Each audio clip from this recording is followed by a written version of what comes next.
नमस्ते, बालाजी हिंदी तारों में मैं कृष्णा दास फिर से आ गई हूँ आप लोगों का स्वागत करने। मैं फिर से लेके आई हूँ एक जनरल लव रीडिंग लेके। जो लोग लव रिलेशनशिप में हैं या फिर शादीशुदा हैं और जानना चाहते हैं कि आपके रिश्ते की स्थिति कैसे रहने वाला है 6 से लेकर 12 जून तक, तो ये रीडिंग आपके लिए होंगी। जनरल है और जनरल स्पेसिफिक भी नहीं है और एनर्जी वाइज वर्षा होते रहते हैं, इसका थोड़ा ख्याल रखिएगा।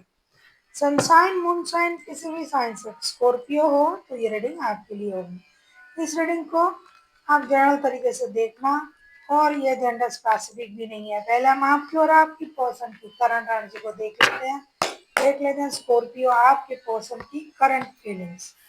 8 ऑफ वॉन्ड्स की एनर्जी में है आपके पर्सन। 8 ऑफ वॉन्ड्स के कार्ड को क्लैरिफाई करेंगे।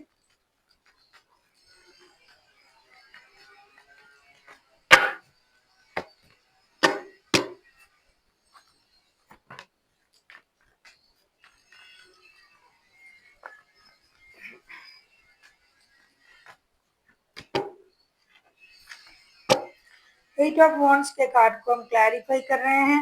10 ऑफ पेंटिकल्स, 10 ऑफ सोर्ड्स और 9 ऑफ सोर्ड्स। भाई क्या हो गया आपके साथ? ये तो बहुत ज्यादा परेशान है, आपने नो कॉन्टेक्ट जोन में डाल दिया उनको। उनको लग रहा है कि आपने उनको धोखा दे दिया, हालांकि उनके साथ आपका परिवार भी है या फिर आपके अलग से परिवार है और आपने उनको अलग कर दिया खुद से। ये धोखे का एहसास हो रहा है उनको। ये आपसे बात करना चाहते हैं। क्या हो गया? इतना अच्छा पारिवारिक संबंध था, हो सकता है ये आपके घर में जाते थे, बच्चों से भी बात करते थे, या फिर ये इंसान आपके बच्चों की माता या पिता होंगे। तो आपने उनके साथ अचानक से बात करना बंद कर दिया, धोखे दे दिए। ये परेशान है, ये ओवरनाइट थिंकिंग कर रहा है, रात को सो नहीं पा रहा है, जैसे कि उनके जीवन में इतनी बड़ी घटना हो गई है जिसके सोच से ये बाहर नहीं आ पा रहे हैं। ये आपके साथ कम्युनिकेशन चाहते हैं, हार्ट टू हार्ट कम्युनिकेशन, बात करना चाहते हैं, दिल खोल के बात करके सारी चीजें क्लियर करना चाहते हैं। देख लेते हैं आपकी करंट एनर्जी क्या है।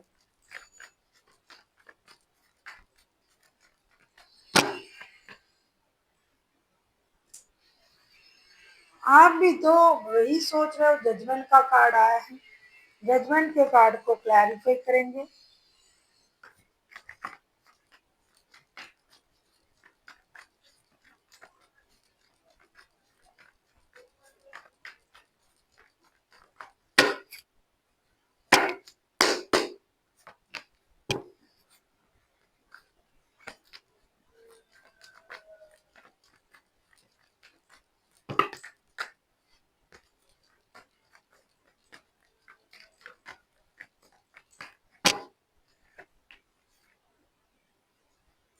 10 ऑफ सोर्ड्स।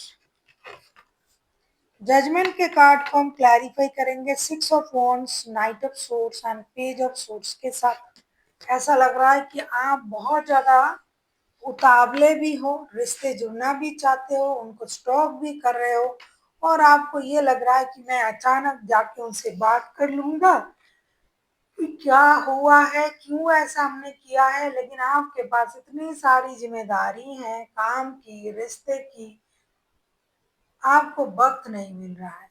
हालांकि आप जाना तो चाहते हो उनकी तरफ, उनसे बात करना भी चाहते हो, जल्दी जल्दी ये जो प्रॉब्लम है इसे निपटाना भी चाहते हो, लेकिन जाओ तो कैसे जाओ? आपके पास तो बहुत सारा काम है, बर्डन है, जिम्मेदारियां हैं जो आपको रोक रहा है, वक्त भी नहीं मिल रहा है और आप उनको समझा भी नहीं पा रहे हो। लेकिन इच्छा तो आपके मन में है कि जो भी चल रहा है उस चीज को खत्म किया जाए। देख लेते हैं आपके पर्सन आपसे क्या चाहते हैं।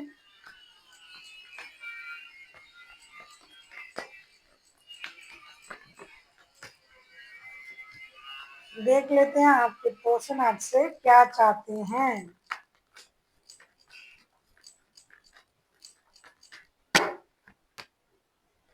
7 ऑफ पेंटिकल्स के कार्ड आए हैं।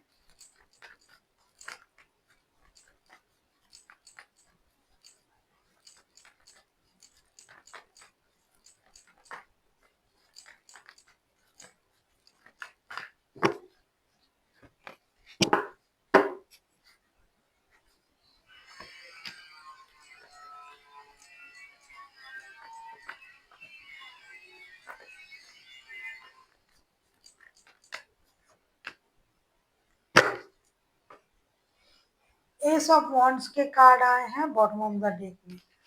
सेवन ऑफ पेंटिकल्स के कार्ड को हम क्लैरिफाई कर रहे हैं, death, two of pentacles and the hangman के साथ आपके पर्सन आपका बेसब्री से इंतजार कर रहे हैं और ये चाहते हैं कि आप अपनी इस सोच से बाहर आए, इस परेशानी को खत्म करें, खुद को इस तरीके से स्टक ना रखें क्योंकि ये खुद स्टक है आपके प्रति।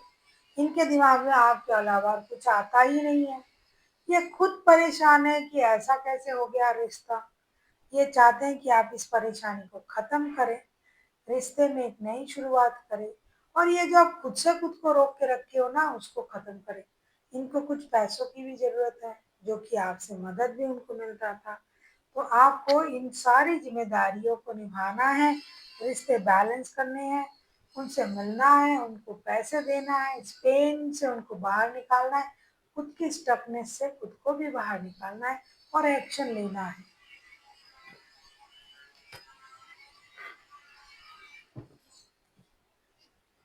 देख लेते हैं आप क्या चाहते हो।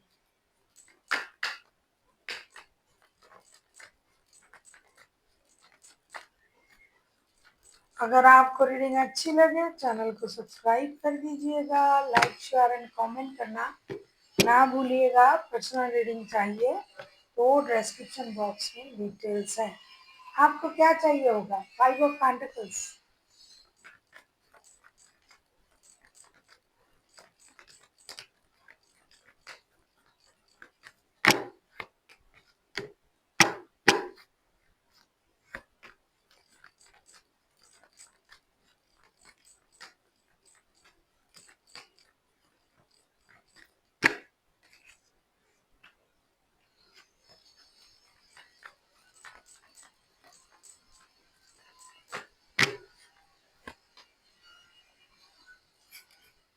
टू ऑफ कप्स के कार्ड आए हैं बॉटम ऑफ द डेक में।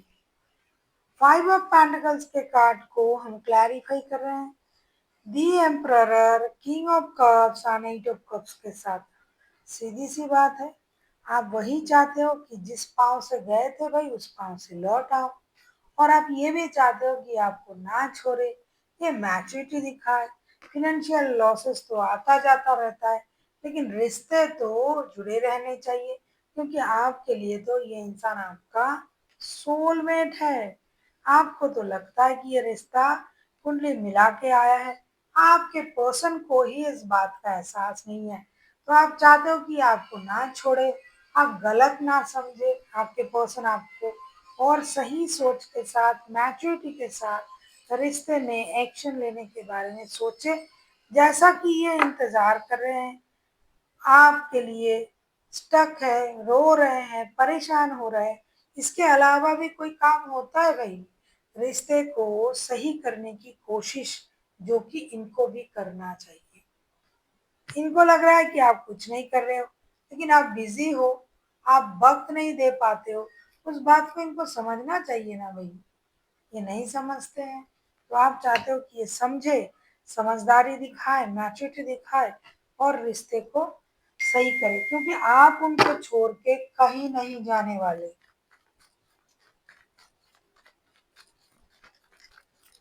देख लेते हैं आपके रिश्ते की आउटकम। किंग ऑफ कप्स के कार्ड आए हैं। अगर किंग ऑफ कप्स के कार्ड आए हैं और किंग ऑफ कप्स के एनर्जी में रहना होगा तो भाई रिश्ता निभाना मुश्किल हो जाएगा, है ना। देख लेते हैं किंग ऑफ कप्स को क्लैरिफाई करके। अगर आपको रीडिंग अच्छी लगे चैनल को सब्सक्राइब कर दीजिएगा, लाइक शेयर एंड कमेंट करना ना भूलिएगा। पर्सनल रीडिंग चाहिए तो डिस्क्रिप्शन बॉक्स में डिटेल्स है। किंग ऑफ कप्स को क्लैरिफाई करते हैं।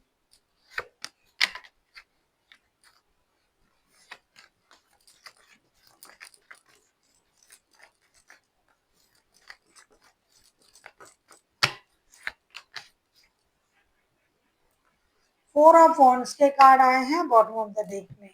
किंग ऑफ कप्स को क्लैरिफाई कर रहे हैं, temperance, the moon, night of pentacles.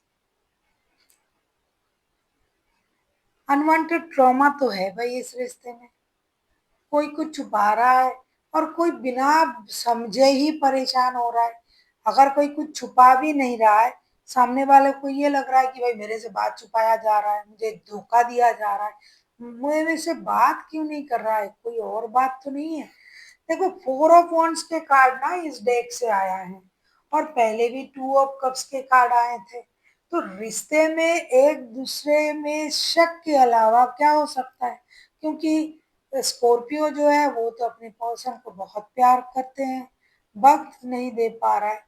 लेकिन इस रिश्ते में क्या है ना, इमोशन कंट्रोल कर करके बात किया जाता है, बात बहुत अच्छी तरीके से नहीं होता है, बात करने की जरूरत है, जिसकी वजह से आपको ये लग रहा है कि रिश्ता बैलेंस नहीं है, झूठ कहा जा रहा है, कोई और है, मुझसे बातें छुपाया जा रहा है। हालांकि ये सारी चीजें जो है ये गलत है। सोच में परेशानी है, आप लोगों की सोच को बदलिए, दुनिया बदल जाएगी। ये बोलते हैं ना, उस बात को आजमाइए। और इमोशन को कंट्रोल करने से अच्छा है भाई, जो भी आपके मन में है वो खुल के बोले, ताकि सामने वालों को समझ में तो आए कि आप बोलना क्या चाहते हो, और रिश्ता बैलेंस भी हो जाए। यही होगा। आप किसी सजिटेरियस, किसी पाइसिस, किसी कैप्रिकॉन के साथ भी डील कर सकते हो। देख लेते हैं आपके लिए क्या गाइडेंस दिया जा रहा है।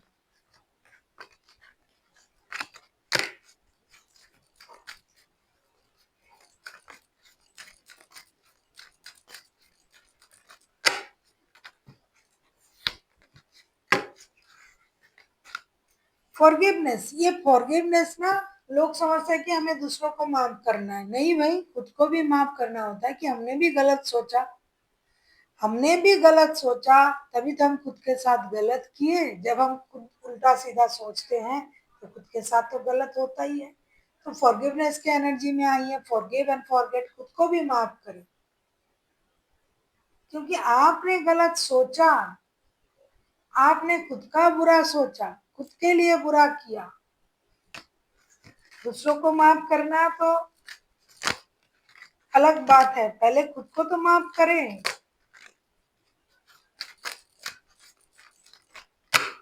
तो दूसरों को भी माफ करे और खुद को भी माफ करे, फॉरगिवनेस की एनर्जी में आइए।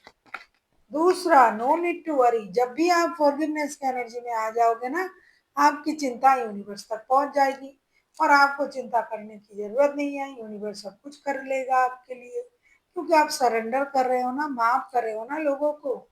तो आपको तो अच्छी चीजें मिलनी ही मिलनी है। देख लेते हैं और क्या कहता है।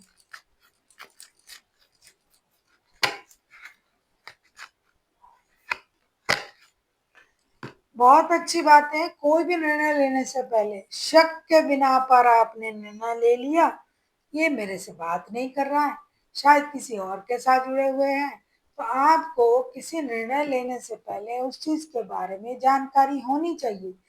गेट मोर इन्फॉर्मेशन का कार्ड आया है। जब तक आप किसी चीज के बारे में अच्छी तरीके से नहीं जान लो, तब तक कोई भी राय आपको नहीं देनी चाहिए, क्योंकि आपके पास तो आधा अधूरा नॉलेज है, और उससे आप आधा अधूरा बात ही कर सकते हो।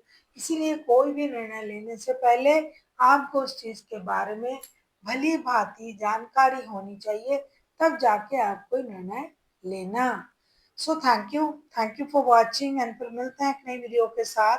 तब तक के लिए स्वस्थ रहिए, मस्त रहिए, और वीडियो देखते रहिए।